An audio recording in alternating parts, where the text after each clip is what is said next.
Hello and welcome to episode 52 as we celebrate our 1 year anniversary and go over an emotional ending to the Bad Batch series.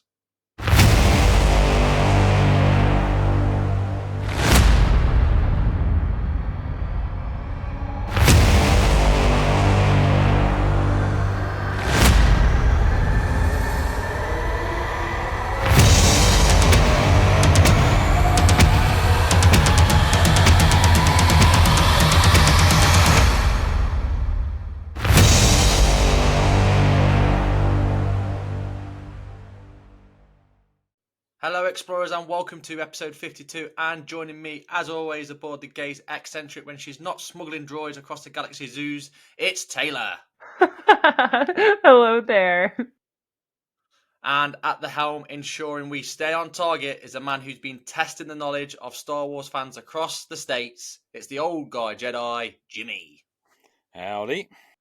So, we'll start with you, Taylor. How's your week been? My week's been really good. The weather's been very hit and miss. It's like stormy thunder.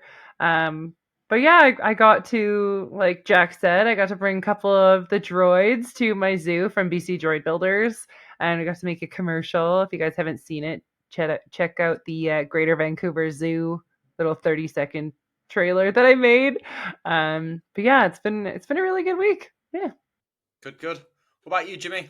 Busy with school, with sports, with Star Wars. I mean, I hate to complain about a lot of Star Wars, but there's a lot of Star Wars this week, a lot of sports this week, and a lot of school this week.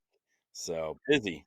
I'm looking for some downtime, but it doesn't look like we're going to get it anytime soon.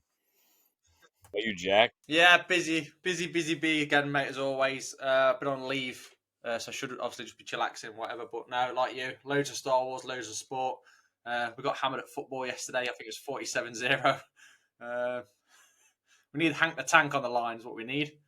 So if Hank's listening, I need some tips, big lad. Help me out. But yeah, no, it's been a good week, good Star Wars week. Very interesting night, Tuesday, I think it was, or Wednesday morning, but we'll talk about that later on. As always, then, we've had a load of new explorers coming from all parts of the galaxy. Jimmy, you're up. Oh, Spiel them off. all right. I'm apologizing in advance. Here we go.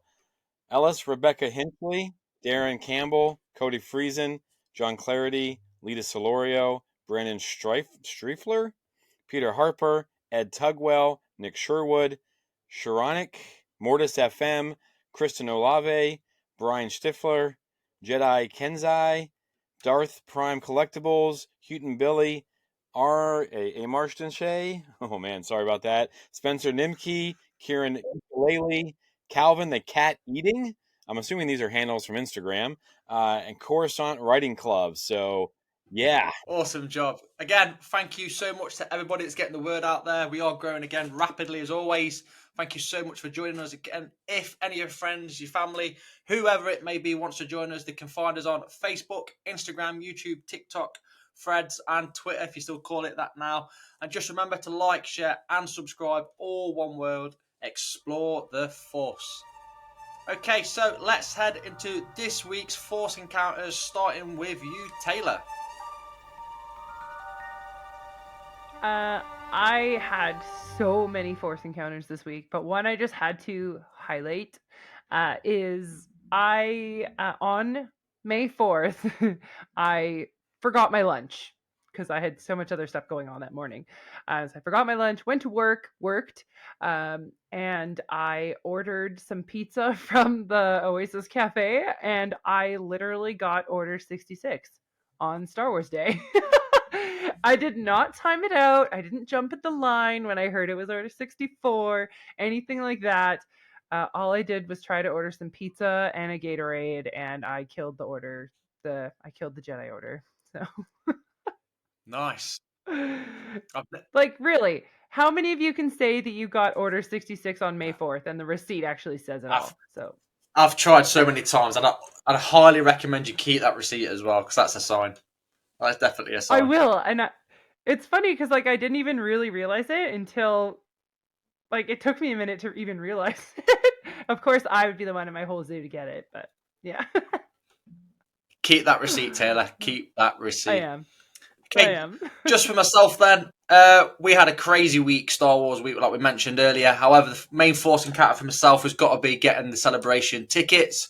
Explore the Force is on the way to Japan, courtesy of a good friend of Jimmy's, who he's going to be giving a good shout out to and a thank you from the three of us later on. Also, just a quick shout out to Caleb as well. It was his birthday, Jake's son. Happy birthday, Caleb, if you're listening. I also believe it was a certain other person's birthday. Was it yesterday, Jimmy? Yesterday. Oh, yeah. Kenobi's birthday. So we had, like I said, we had lots of Star Wars stuff. So Kenobi, my dog, not Kenobi, the fictional character of Star Wars. So. Nice. Have you got any Force encounters for us this week, Jimmy? Oh my gosh, how long of a show do we want to have this week? So yeah, I haven't told you guys this. So May the 1st came, and I behaved myself, and then May the 2nd happens, and I bought the UCS Millennium Falcon from the Lego.com. So I'll be putting that. We'll be doing something with the UCS Falcon. I also got the Mos Espa set. So I spent a bunch of money that day. And then we turned around, and while we're at a swim meet on the 2nd as well? Oh, yeah, because that was in the morning. So May the 2nd was a very expensive day for me. But did that. And then on the evening, we were going to have all of us, the three of us. My wife was on a bunch of different devices back home, and then a co-worker, the guy I usually go to Celebration with, Danny, he hopped on his phone as well, and he's the reason we all got tickets. We all bought, so we got all the tickets, so that was awesome. So we're going to Japan, which is still mind-boggling to me that I'm going to Japan. That we're going to Japan. That we'll all get to see each other. It's going to be crazy. Yeah. And then, of course, we had Bad Batch review. We had the Tales of the Empire. And then that evening we did the trivia, which is the big one. And we got up there and we set up and we made a couple $100. We're not sure yet. We had some silent auctions going that went through the end of the night, even after we were done, with some pretty cool artwork and things like that. We had a pretty fun time. I think I may need to ease up on some of the questions. They were a little difficult, but overall, it was a pretty fun experience. And a big shout out to a lot of the people there were friends of mine and some of the listeners and things like that as well. So it was pretty cool to see them come out. And hopefully that event will just grow every year, and we can just keep making it bigger and bigger and make more and more money for the Humane Society. So, but yeah, it's pretty cool. Awesome. Really busy week. So lots and lots we've had a lots crazy of Force week. encounters. Awesome. Great job on the raising the money for the Humane Society, Jimmy. Massive congratulations to you, buddy, for that.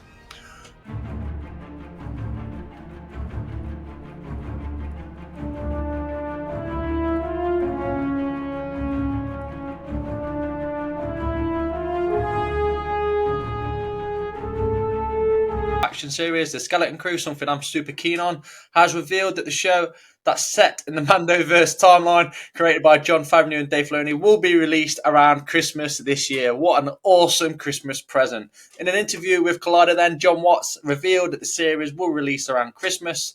The Collider article doesn't give any additional details, and it does appear that Mr. Watts won't give anything else other than around Christmas. So if we're looking for specifics or exact dates, we're not getting it. We're just being told around Christmas. What does that mean for us? Nothing. It's just coming around Christmas. However, like I said when we were talking about it in one of our episodes, it is a little bit concerning if we're going to be doing a series 2 or the movie, if it's all linked in, depending on when, with the age of the kids and how they look when they get older. Just trying to think of a movie where the kids were older and it totally threw it off for me. And I can't think off the top of my head. I think Harry Potter's the only one really that successfully, the kids got older and it weren't too bad. But that made sense because it was years later. And yeah, exactly. So they've got to be careful. Well, I'm sure they will be careful with it. But yeah, so Christmas time, Skeleton Crew, Mandoverse timeline, all the clues are there. Nothing really brand new, if I'm honest. Yeah, what have you got, Jimmy? All right, so great news arrived yesterday that Lego Star Wars, they made a lot of money, I'm sure. I know they made a lot of money for me, but the exhibition will debut in Australia in 2025. But ahead of that major news, we learned that 2 of the major builds of life-size Lego figures will go on display in Westfield, Doncaster, and in Sydney on what is now the world's largest Lego store. So that's pretty cool. Yeah. They are huge. The life-size Lego figures are Darth Vader and I think it was Obi-Wan or Luke, can't think off the top of my head. And you've got Darth Maul and Qui-Gon, and they are spectacular. And obviously you said you brought some Lego sets. I've been looking at Lego sets as well. The pod racing one, I think I want for my birthday coming up. But yeah, what do you reckon, Jimmy? Yeah, I mean, I like this. They didn't do much with them in London. In No. Chicago, I remember there being a lot of Lego out. They had this stormtrooper head helmet, like bucket. It was massive, but it was made out of little tiny stormtrooper minifigs. They had a bunch of different Oh, things there. nice. It was pretty cool. I think I took my photo with it, or I took a photo of it. But yeah, they had a lot of Lego stuff there, and I didn't remember seeing a bunch of it at London, and I don't remember seeing a bunch of it in Anaheim. But I mean, those were all kind of a blur at this point. So I kind of remember from Chicago. So Over 3 years ago, Star Wars Hunters was announced during a Nintendo Direct. And now it finally has an official release date of June 4th, 2024. Ooh, we have a lot of stuff coming out on June 4th now. Hunters is a free-to-play squad-based aerial shooter from Zynga and Natural Motion, which uses an unspecified version of Unreal Engine. Hunters features a diverse cast of species from the Star Wars universe and includes bounty hunters, Mandalorians, Wookiees, stormtroopers, Force users, and more. Oh my gosh. I'm actually I'm looking so forward to excited for this. this game. Yeah, Yeah. right? Oh, Yeah, it's going to be on the Nintendo Direct, mobiles, Mandalorians. Androids. What do you reckon, Jimmy? man, this game has had. I'm shocked that they're still even dealing with this game. I remember seeing stuff for this at Chicago. I think we got the poster, and then at Anaheim they announced it. And I sat through the. I went to the panel for it. It seemed pretty cool. You can play it on your phone. You know, it's going to come out for the Nintendo Switch, which is pretty exciting. I was just going, oh, I need to get a Switch. But yeah, I will. I'm I'm surprised it's seeing the light of the day. To be honest with you, I felt about this the way Jack really feels about the Skeleton Crew. Like it was never ever going to happen. Um, I'm sure there must have been enough money invested, and they think they're going to make enough money off of the stuff that you can buy to make it all Yeah. worth it eventually. Because I think the game looks cool. I don't know if you guys have watched the trailer Yeah. for it yet. You can play all kinds. It's not canon, so they can do all kinds of stuff. I mean, you've got an Ugnaught and a Droideka. You've got Ewoks that stand on each other's shoulders. Wookiee, robot who think or droid who thinks he's a Jedi. Like you got a Sith. I mean, it has everything. So it could be quite fun. I'll download it and play it. Yeah. So. But our last bit of news here is the highly anticipated Star Wars series, The Acolyte, which had another trailer that dropped, will introduce Pip, a chipper handheld repair droid customized with a wide array of tool attachments who always eager to help. Pip was developed by Creature Effects legend Neil Scanlon, who used Autodesk Fusion software to bring the lovable droid to life.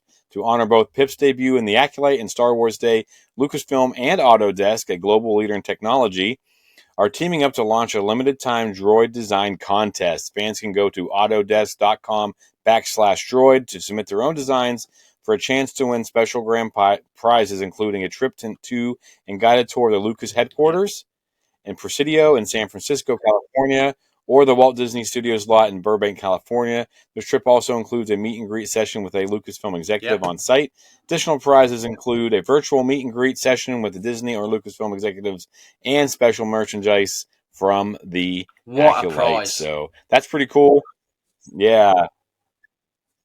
Pip looks like, yeah, I don't know. It looks pretty cool. Yeah, I'm getting involved on that. As soon as we're done recording, I'm getting straight on that website. I'm going to chuck a few designs in there. What about you, Jimmy? You going to do it?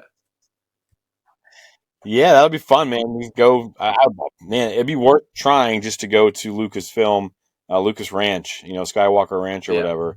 Yeah, So, 100%. yeah, wherever it's at, yeah, the headquarters. That'd be You're going to cool. jump on that as well, Taylor, are you? Yeah. I'm gonna tell my friends from the PC Droid Builders Club to get on and help me get this going. So yeah, friends of the show, hey guys, pay attention to this. Yeah, nice. Okay, and that wraps up the news then for this week.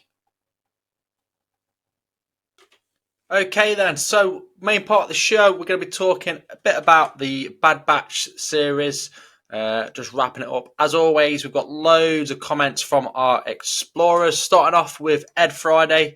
He said, a roller coaster ride of emotions, finally finished last night. He absolutely loved it. It opens itself up for another story in the near future. Ash Marsden loved it as well, nicely rounded it off. He said, he felt it wasn't really predictable and just tied the franchise together a bit more. Both comments there, brilliant comments. Completely agree with both of you. Taylor, what have you got? I've got Thomas Susko says, overall, it was fantastic. Season 3 was definitely my favorite, and I really hope to get to see our heroes again in the future series. And yes, it was so good. Oh my goodness. And then I have Chris Kobas said, disappointing. The title led me to believe Rex and company would show up. Yeah, right. We didn't even see, like, I don't know. You're right. We definitely could have had more Speculate characters in it carefully, if it's the folks. very last episode, right? Calvary could have simply just meant what it meant, The original, right? yeah. I mean, Yeah, I've said it a million times, don't I, Jimmy? Like, we are our own worst enemy. yeah. Yeah. Jason Crippen, I agree about the Omega pilot business. It was based on a comment I said, and I'll talk about that later. That was my only real gripe, except I thought it would hit harder if we lost another member of the Bad Batch. Yeah, which we all thought. I mean, did any of us think anyone was going to survive? Star Wars Passion says it's the perfect ending for the show and Bad Batch family. While there are plenty of unanswered questions, it leaves room for other stories with the other clones that has me excited. So yeah, so lots of positivity there. I know Chris was a little disappointed, but it sounds like maybe you got to take what they give us, and you got to be careful with your speculating. So Yeah. Yeah. Massively. As always, thank you all for the comments. Apologies we didn't get to read all of them out, but really, really good points. We'll always try to get as many comments out as possible, both positive and constructive. Now, Bad Batch itself, we're going to rank the series as a whole. We'll start with yourself then, Jimmy. If you're to rank this series, Series 3, over the other series 1 and 2, where would you put it? I'd probably go 3, 2, 1. As far as season 1 was fine, I enjoyed it. Season 2, I've said it many, many times. I've watched it before I watched Mando because I thought it was better than Mando. Had more stakes, had more feel to it, better writing. I mean, I think it eclipsed Mando season 3 by a ton. And then, of course, this season with the ending and what was at stake again, we didn't know how things were going to end. So every week you were worried. I loved it. I'll rewatch it, and in a year from now, after we've gotten back from Japan, we'll all binge this on our flights home, and then we'll talk about it 1 year out. Awesome. Whereabouts would you rank this in terms of all the other TV shows then, like Ahsoka, Mandalorian? I would have to do like we did that one episode where we ranked all the shows. Because, I mean, this is definitely better than Mando season 3, in my opinion.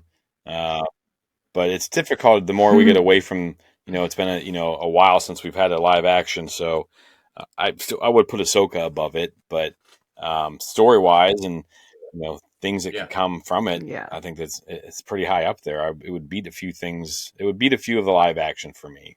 So. What about you, Taylor? Where would you rank this series? Out of the three seasons, I did like season 3 much better. Like there was just so. You're right, Jimmy. I was like waiting for someone else to get it. Like, wait, because where are they all? So I just assumed that they were all gonna die, like for lack of a better word. But no, I really, really like. There was so many ups and downs, like so much emotion.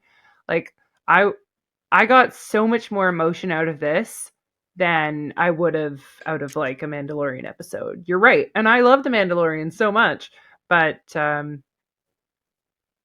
yeah, I'm definitely going to put season 3 out of all the seasons first. And I don't even know where I would put it. Like in the versus the live action shows. I need to sit down and like do the ranking. Yeah. Yeah, which I think we'll definitely do at some point. I'm the same as you two. I'm probably the same as majority of the listeners as well. Is season 3 was definitely the best Mhm. season for me out of the lot. Again, I'd go three, two, one.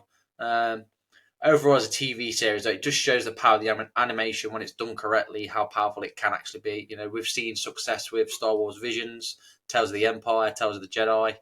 So the animation's there to be watched if you want to watch it, obviously, but it does have really good storytelling to it. Very, very impressive series. I think, like you said, you hit the nail on the head, Jimmy. Especially season 2, there's so much on the line, and season 3, because we knew it was ending. Again, those stakes are higher now.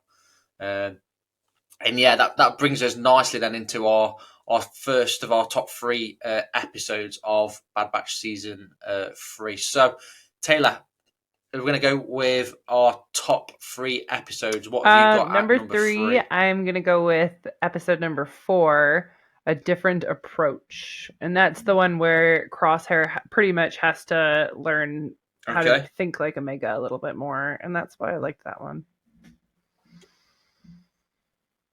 Mm. Okay. What about you, Jimmy? I'm going to go with episode 1, Confined, because I think it set a tone. I do have 1 and 2 a little bit confused because I know like when that wheel was spinning with the blood samples and it was like a countdown and Yeah. that that first episode, man, I knew we were in for it. Like I knew this was going to be like nuts. I mean, because just how Yeah. dark and dreary and just like everyone, it just felt like. I mean, maybe that's probably why we thought everyone was going to die because they started out so morosely that Yeah. we're like, oh my gosh, like how does anyone survive this? But they probably put a spell on us with, because the first 3 episodes were kind of that way. But yeah, I would just say number 1. My third favorite is the first episode, Confined. Nice. For me, I'm the same as Taylor. I've gone for a different approach as well. Again, I absolutely love the fact that we saw a different side of Crosshair sort of coming out of his shell a little bit more. I also enjoyed the bar scene as well, the gambling with Amiga and the Imperial officer.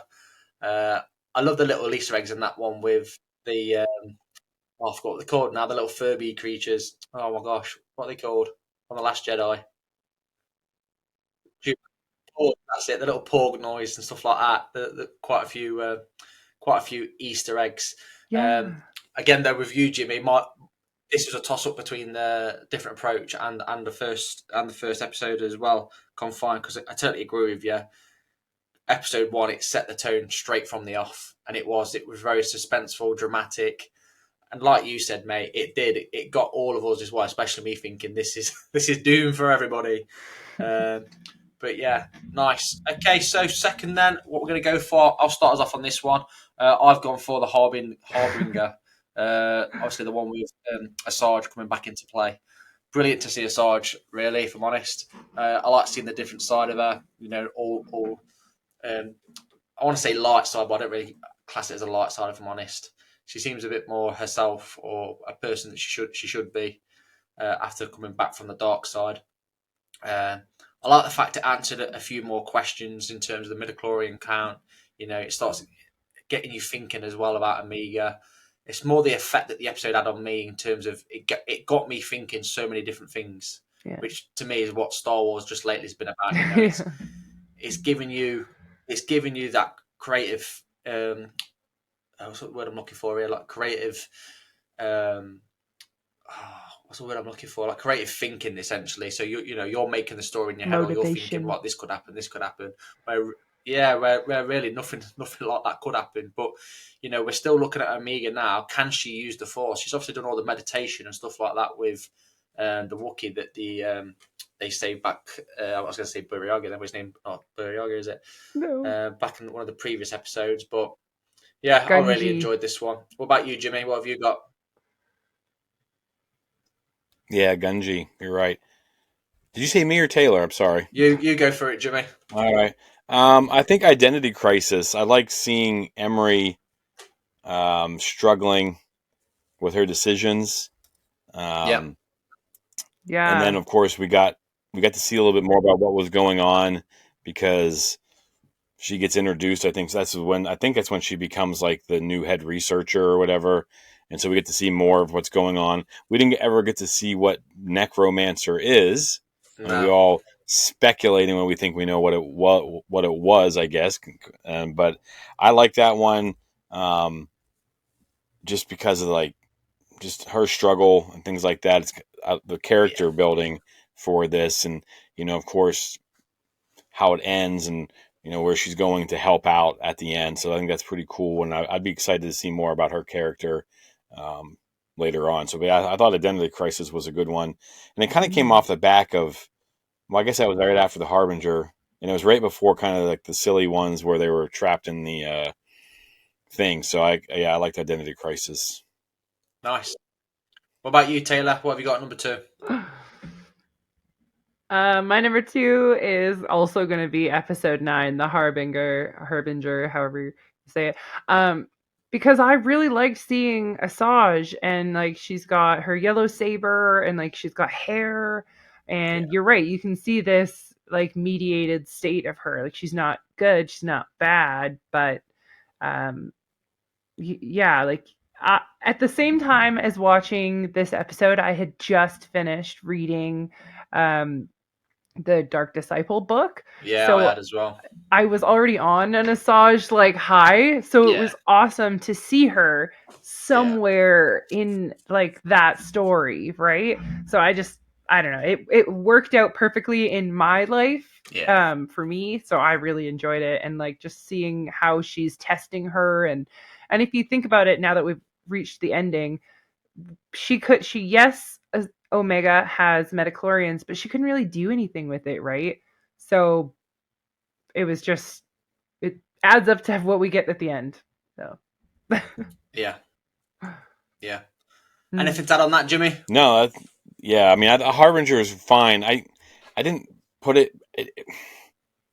until we get why they brought Asajj back. Like it was kind of weird to me that, and then nothing comes from it. So like when I watched it, like you guys did, like I was super excited for the episode.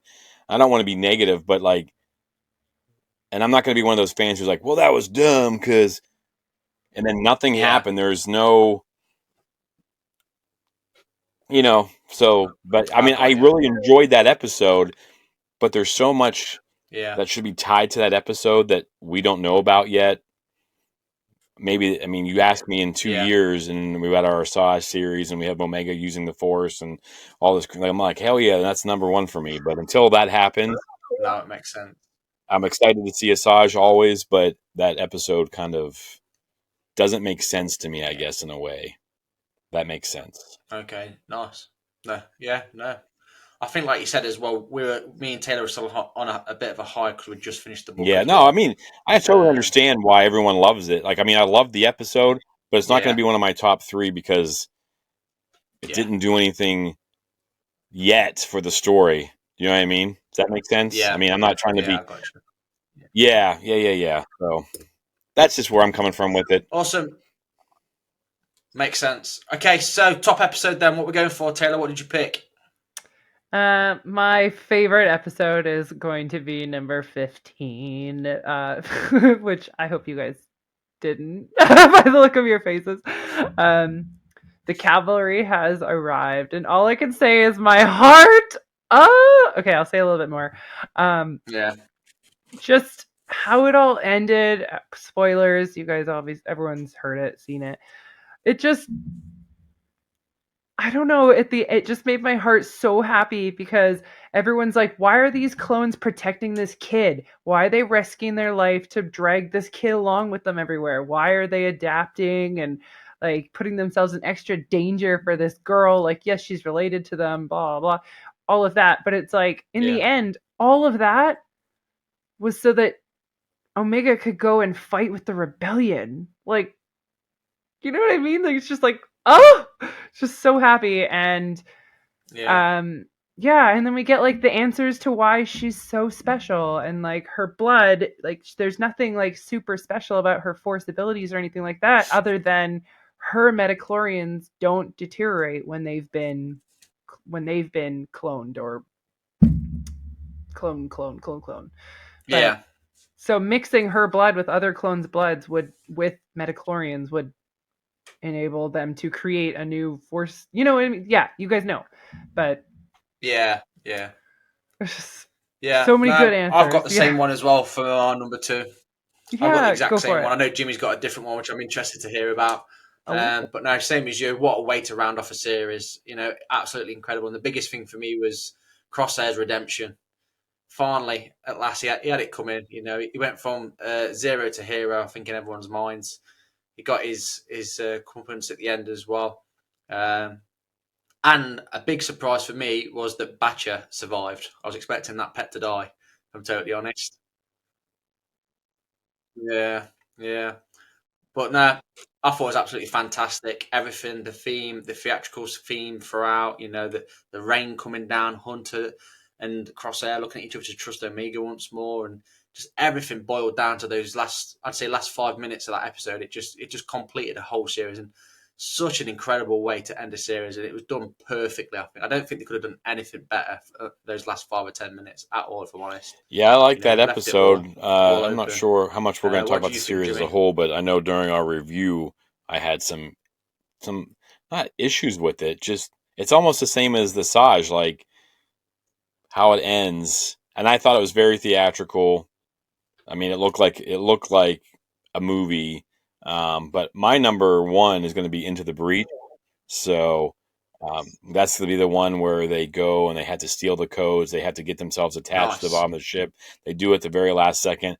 And I just remember being like, I mean, we knew they were going to get there, but they had to use Rampart. We still weren't sure about him um, and his comic relief. But um, and then, of course, we have Echo just tearing it up and just, I mean, we forget what he was an ARC trooper at one point. So he was like a special forces clone.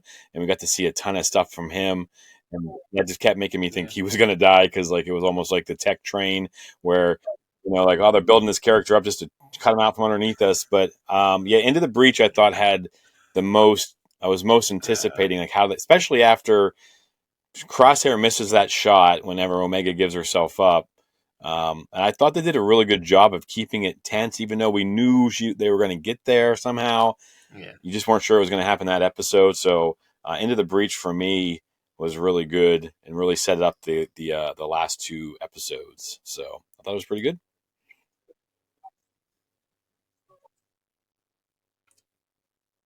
Nice. Okay, next thing we want to talk about then is any of the standout characters from the entire series. I'll start us off because mine's a bit yeah, it is a character, but I'm going to go with Batcher straight away. And the reason I've gone with Batcher as a standout character for me is that creature, that pet, and obviously Jimmy knows because you've got pets, and I know you work at a zoo, Taylor, it's incredible how, and people relate to this, how pets can pull people together. I mean, if you look at throughout the whole series with Batcher, how many times people were either stroking Batcher, hugging Batcher, and at the same time, it's always when there's a group of them together. A lot of people, that pet, that Batcher, it was like everyone's comfort. I Oh, think, yeah. if that makes sense, I not know like a exactly what teddy you're bear sort talking of thing. about. I've always said they Do should you do know, a you know what I'm study on talking how much. about? Yeah, they should do a Yeah, study on yeah, how much time dog owners waste loving on their dogs. Like how much more efficient I could be at home if I didn't have my 2 dogs to like distract yeah. me or to make me, go play with them or whatever. But yeah, Batcher for sure. Nice. So yeah, Batcher's my first one. I'm going to go for. What about you, Jimmy? Who have you got? Are we doing these in any kind of order? Nah, no order for this one. Hemlock has got to be Yes. Hemlock has got to be uh the character that I liked and hated the most. Although, I mean, it's weird because some of the bad guys in this are some of my favorite standout Yeah. characters. But Hemlock just chilling, and it was fun to watch him go from so confident in episodes 13 and 14. He's like, "It's inevitable." He sounded like Thanos. It's inevitable, Yeah. and Yeah. all this stuff. And then, of course, in episode 15, whenever Moff Tarkin calls him, and he's like, ah, crap, like they're getting ready to Yeah. take over, and he's Yeah. falling apart. He even loses control of his voice. I don't know if you guys noticed that in episode 15. He loses control of his voice whenever he's talking to Tarkin, and then he collects himself back up, which is just awesome writing and awesome voice acting. But yeah, Hemlock has to stand out as a pretty good baddie. You got him running around. Yeah. You've got got Krennic running around at the same time. You got some real jerks leading the charge for the Empire. So yeah, Hemlock would be probably a good one. Nice. What about you, Yeah, Taylor? Hemlock is one for me as well. He's just so good at being evil, like right down to his haircut. He really reminded me of like the bad guy from Rebel Moon. Like, you know what I mean? Like that main guy. I can't even remember his name. But Oh yeah, but like I got Yeah. vibes like that, and he's just like they're specimens. Like they don't have names. Don't talk to them. It's just so heartless. So yeah, I had Hemlock too. Yeah. Yeah. Nice. Another standout character for me is Rampart. Had to choose Rampart. What a guy. What an idiot as well. Like, I don't understand his thought process in trying to blackmail the Emperor. Like, I would say what planet does he think he's on or was on, but honestly, some of the stuff he was coming out for was golden. When he just wanted to give up, he didn't want to Yeah. go. Even when he was being rescued / captured, he still wasn't happy. And again, the way they shut the character off at the end, I thought was very fitting for him to go out with a blast. No pun intended. But yeah, Rampart for me again, just like you said, Jimmy. Great storytelling, great writing, voice acting, everything. Absolutely superb. What about you, Taylor? What other standout characters have you got? Lamasse.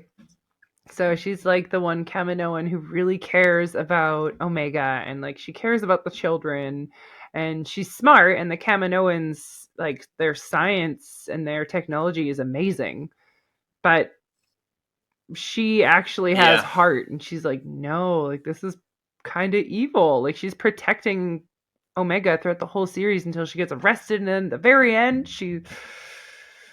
yeah, she stood out for me. I really liked her. nice. What about you, Jimmy? I'm gonna have to go with Omega. That's I gonna be my next mean, one.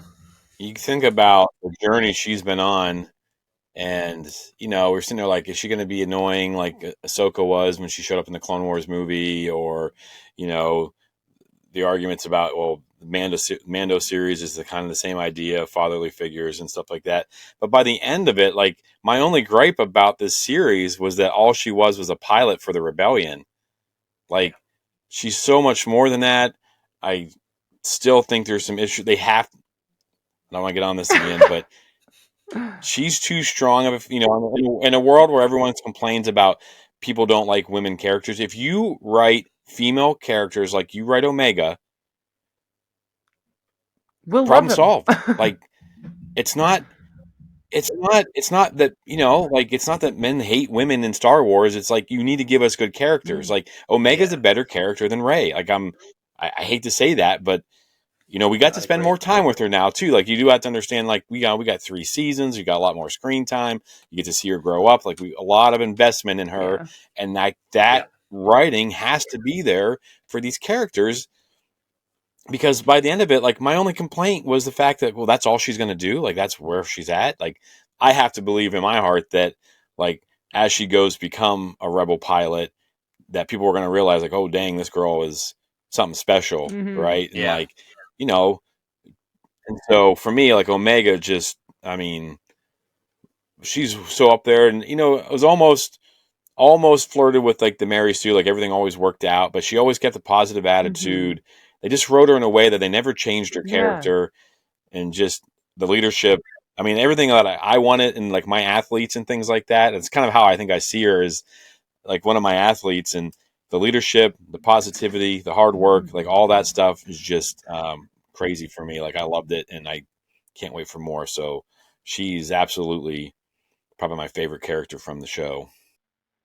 I think that for the first time, Omega can just be what she wants to be. Like she's always been like hunted, and she's so special, and she's the kid, so she always has to follow the grown-ups around, and she's just she it finally can be the leader. Like she's going to be the pilot. So, and I'm assuming she's probably going to be like the captain. And for the first time ever, Omega can just kind of be like average. Like, I don't know. I just think that out of her being like hunted and all of this stuff, finally she can just do what she wants to do. And I don't know, she probably won't be like a nobody for very long, but yeah, that's what I was thinking. Okay, obviously there's lots of more standout characters. Probably like special mentions for Crosshair. Obviously seeing him develop and come to the scene. Who else we're thinking of, Jimmy? Any honourable Echo for mentions for sure. yourself? Echo, yeah, Echo for great shout. sure. Yeah, Taylor. I liked Asajj in it. Yeah, nice. Okay, so that pretty much wraps up the standout characters. What we're going to now is just our top three favourite moments. I'll start us off. Again, first favourite moment for me was probably that first opening crawl of Tantus, setting the scene for the whole season. Like you said, Jimmy, it sets it up perfectly. Looking back on it now, just seeing it, the isolation, there is no hope, what it actually, the effects it has on Crosshair and Omega to an extent. And again, just pinpointing the exact moment for me there was when it come up and it had already skipped, like I think it was 2 years off the top of my head, but you see the timelines jump ahead and you're like, wow, they have been in there for a long time. So yeah, that was one of my top moments. What about you, Jimmy? First one is Asajj kicking the Bad Batch's booties. It was awesome to Yeah, see Asajj laying waste to fools, and she sends Omega off on that fool's errand. Somehow she gets it. I mean, she cheats and uses Batcher, which is another reason we love Omega. But by the time she gets back, I think Wrecker's over there with a concussion. She's got Hunter on the ground with a sword to his neck, and then her lightsaber on, whatever. She has all three of them pinned down and whooped. And like I said about that episode, I still have those issues with the episode as far as like, what does it mean for the future, which is yeah, awesome. I love it. More to come. But yeah, that'd have to be like my favorite moment because I think all three of us were watching or reading Dark Disciple at that point. So that was my second time through it. So I was like picking up different things. But yeah, her being back, obviously we know that there's more coming from her because Nika Funeman said so, and we'll see what yeah, happens. But yeah, that is probably my favorite. One of my favorite moments was her just beating the crap out of the batch because that's like about the only time you ever see them lose, except for in the end yeah, for a few yeah, minutes. yeah. Which No, yeah, I think you're right, mate. To be honest. What about you, Taylor? One of my favorite moments was when Omega and Crosshair just get back from, or they've just come back to the Bad Batch group, and Wrecker pulls out this big box and throws down all of Crosshair's gear, like his old gear, and Yeah, he's like, "You kept it," and they're like, "Well, yeah." Like, and it was just so wholesome. Like, oh my gosh, they knew you were gonna come back, or like they at least were hoping so. Like, I don't know, just that little yeah, interaction really got me. It was so good. yeah. That Mm. ties nicely into my second one as well, which is quite not too far from where that happens. Is the scene where Crosshair is coming down the ramp and Hunter and Wrecker are also coming down, and it sort of pans out. Yeah, That for me was a big one. That was one of my top moments. So it sort of ties in with yours there, Taylor. What about you, Jimmy? when we find out Batcher's a good girl, right? Because Hemlock Hemlock tries to make you think that like, she's made her she Omega has made Batcher weak by Yeah, taming her, um, and the fact that she's actually made her a better guard lurka hound than what she was because she isn't just doing things for food; she's doing it for like the love and companionship, and all the scenes that, yeah, like you guys said earlier. When you guys picked Batcher, because I had Batcher on my thing, but I would just let it go for this one. But any scene with yeah, Batcher in it, yeah, so, and I felt so bad for Batcher when Omega leaves at the end because you just like, whenever we leave our dogs, they don't understand and they think you've abandoned them. And I just feel bad because yeah, she's going to be like, oh, where'd Omega go? yeah. So, but yeah, any scene with Batcher. Nice. What about you, Tay? um, when Ton Wee dies. I don't know why. I thought that scene was an interesting one. It was like, oh my gosh. So, and obviously Fennec Shan kills her, but yeah, that was a good one. Stand out. Yeah. What was your top moment then of the whole series, Taylor? We'll start with you. What have you got for number one? Honestly, my top moment is probably going to be just that little interaction with Omega sitting and talking to old Hunter. And then Hunter's like walking away with a bit of a limp, like he's just the dad who's waiting up for her, like knows she's going into the ship. Like, I don't know. I had like double tears coming down my face, like bawling, like, oh my god. And then I look beside me and my husband's totally asleep, like just out. So that moment, just that old Hunter with all the gray hair and stuff. That got me. That's my favorite. Yeah. I tried to keep away from the last episode for my top moment, but it was hard because my favourite moment, I was torn between a few, but it's going to be when Crosshair gets his redemption. You know, when they both look at each other, him and Hunter, and then seeing Hemlock get peppered with bolts in a non-sadistic way. That was like fulfillment for me in a way because of how evil he was. Yeah. I'm like, you deserve that. Down you go. So yeah, nice and easy for me. But the whole setting behind it as well. It's from that point to where, you know, Omega runs over and they all hug each other. But again, like we said, Jimmy, I would just wish Rekka and Echo were there at the same time. It was weird. I can see not having Echo there, but by this point in the series, they're kind of the Bad Batch now, and not having Rekka there, it's borderline Leia hugging Rey and not Chewie. Yes. For me, like, why would like not having Rekka there for that hugging moment? I don't know. Yeah, but it is what it is, and we get to see them all together at the end, at least. Yeah, so that was a good little scene for me. What's your top moment then, Jimmy, before we wrap it up? I'm going to have to say, having been prior service and being a coach, watching the Bad Batch and the clones, mostly the clones, because, Rampart says, why don't we leave? And then Echo goes, we don't leave our brothers behind. And then you think they're defeated, and then all of them kind of step up. And as soon as, like we talked about this in the review, just seeing them do things for each other in a world where, I work with a lot of high school kids, and there are some great kids out there, but a lot of them think about themselves too much. To see them, all these clones put themselves above themselves, and they sit there and they look at doing this for Omega, doing this for each other, just doing this, and it's what makes me kind of wonder, like,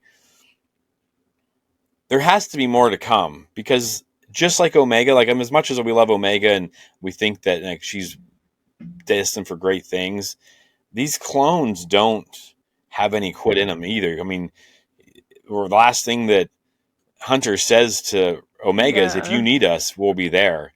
Yeah. Like, it's like, we'll drop everything we're doing. We'll drop our lives. We'll move on and we'll go. And, they probably got some island ladies from Pabu, having their own families and things like that. Wow. But yeah, so the clones working together and all the stuff that they did, and it goes all the way back to the second episode when they rescue those little kid clones. And they're like, it wasn't. So I just think the brotherhood of those clones and would be cool to explore that some more with, like, a Rex and Echo, Emery. Maybe there's something with Senator Tucci, something like that on Pantora or something, like, who knows. That would have been a good shot actually as well. Yeah. Nice. So that pretty much wraps up our recap for the Bad Batch. Nice and brief. Top moments, episode characters. Overall, for myself, absolutely love the series. I know we already mentioned it. Again, explorers, just let us know what you think in the comments below if you've not already done so. And now then, we're going to go into our little show anniversary and our top 3 moments of doing the podcast. Now, obviously, it's not been easy. 3 different time zones. Very testing, getting up at different times, posting, keeping on top of the socials. It's definitely not as easy as I thought it would be. So kudos to all the podcasters out there and all the people that support us. It honestly means so much to us all, and just your help and support. We do this for free. We do this because we enjoy doing this. We enjoy talking about Star Wars, and we like hearing everybody's different views across the galaxy. And just to start us off, one of my top moments for me personally was just getting the ball rolling and hearing the first episode on Spotify. Just listening to myself, showing the kids, showing the wife, this is what I'm starting. And then just looking back, we're a year later, I'm here now. We're still going quite strong. Things have improved in terms of our quality. We are getting better. But I look back, I listened to it the other day, episode 1. I've got it saved. It's just like we've come so far in such a small amount of time with such little resources. And it just made sense to me. And I thought, we're like the Bad Batch, everything's sort of against us in a way. We're all spread across the galaxy trying to find each other. And, we're going to find each other in Japan, funny enough. So for me, one of my top moments was, episode 1. That's what I'm going to go for. What about you, Taylor? Well, now you what have make you got? me feel like a jerk by not picking something like that. But my number 1 was going to be like the moment that Mark Thompson talked to me in the Stellan Geos voice, because that was awesome. Like my face was hurting from I remember being like, oh my god, I'm gonna pass out, but I didn't. It's okay. It was great. That was a really, really fun moment and episode in general for me. And that was episode 43 too. Nice. What about you, Jimmy? Yeah, I don't know. Kind of like what you said, like listening to us talk from episode 1, episode or episode 0. 0, actually, as it's titled. Yeah. Meet your host. We were like we were robots. all so scared. We were all nervous. Not as so I just say that's kind of fun, just chatting up, because I know we met prior to it, talked about it, see if we could do it, and then the fact that certain people didn't think we were going to make it, and here we are celebrating 9 years. So to them, so yeah, kind of the beginning. I think is pretty cool, in that we're here and how much we've learned about podcasting and YouTubing and social media. Like, I hate social media, but I feel like I know more now than I ever want to know. So yeah, 100%. And the next moment for me, so I can't really narrow it down to a certain guest, because all the guests have been amazing. Again, these people have taken it out their own time. They don't cost anything or anything like that. So these people that we've had on the show, they've all come on because they want to talk Star Wars the same as us. Again, from people like Ross to Alan Austin last weekend, Mark Thompson especially, just speaking some of the voices it does in the books on the show. Brendan Wayne was absolutely incredible. We've had stunt people on here before. We've had people that, all just having all these guests. So, my second moment for me is having just all these different people from all aspects of Star Wars, from people you could probably consider as main characters to, stunt people, to people that work in the back that aren't necessarily a main character, but they're in all the live shows. We've made some incredible friends along the way, haven't we, Jimmy? So that's going to be it for me, I think, for my second top moment. Just guests in general. What about you, Jimmy? What have you got for number 2? Our community and all the different content creators that we've reached out. Like, we've met so many crazy people, like not crazy like crazy, but like just the fact that we've met so many different people and content creators, and as our circles grow, their circles grow, and they kind of like, and it's cool because I don't feel like we got the love we should have gotten at the beginning. And now, like, we found our group of people, and these other content creators are, they're helping us. They're giving us advice. They're, hey, do this. Yeah, you need better, and it hasn't all, it wasn't all nice. Like, hey, we need better sound. You need better this. You need to do this, and all that stuff. There's no jealousy. There's nothing like that. It's like, hey, let's just everyone achieve. And I really love that, because with all the negativity that's out there in Star Wars, now I'm not going to say everyone who content creates is a nice person, because like we've stayed away from, like, we usually watch videos or listen to people before we invite them to come on the show and things like that. So we've kind of purposely geared towards certain people, but it's been awesome. Like, I can't get over all the people we know all over the world. And I hope that a lot of them are going to Celebration in Japan, so we get to finally meet them. And then, of course, the next one that's in the States will probably be huge for me. But yeah, all the people that we've got to meet, as far as content creators and things like that coming on the show. So that's probably my number 2. Nice. What have you got, Well, Taylor? Jimmy's one was really, really great too. But my next favorite one was going to be the episode. I think it's like Ahsoka HQ episode 4, where Jimmy and I were just so like distraught after the episode because we watched the episode of Ahsoka number 4 and then we jumped online and we were just like and we couldn't even like talk and we were just freaking out and it like unfortunately you weren't there, Jack, to like calm us down and keep us like cool and collected, but that was a really fun episode because me and Jimmy were just losing it. Yeah. So, that one was really fun. Yeah. That's awesome. We'll stay with you, Taylor. My top What's been your top moment then? I really liked. Oh goodness. Well, I got to talk about our podcast a lot with a lot of people at Fan Expo Vancouver, and I think because I was like part of a podcast, I got to talk to so many more people. I was just like, "Oh, you're a podcast, Kate, front of the line, front of the line." It's like, yes. So I got to talk about our podcast in front of like Diana Lee, and Iman Isfandi. So that was super cool. I got to meet a ton of people that weekend and talk about our podcast, and it was just super fun. So just like you guys keep saying, it's the opportunities. Yeah. Yeah. And it's like the opportunities that we get because we're doing this. It makes it worth it all the time. And, you know, all the days we miss with our families. Yeah. Maybe it doesn't, but. Yeah. Cool. So my top one, a controversial one, was potentially making Jimmy cry when we got that birthday message sorted for him. You know, some of the people that I managed to reach out to, getting Darth Vader himself, you know, to wish Jimmy a happy birthday. That for me is easily, mate, my number one. So yeah, watching you sort of fill up made me fill up. And then when I went to bed after I was finished recording, I was laying in bed next to my wife, obviously, and I was like, oh, it worked on me. But yeah, probably made me cry more than it did Jimmy. But yeah, no, that was heartless. That's a top one. What about you, Jimmy? Finish us off.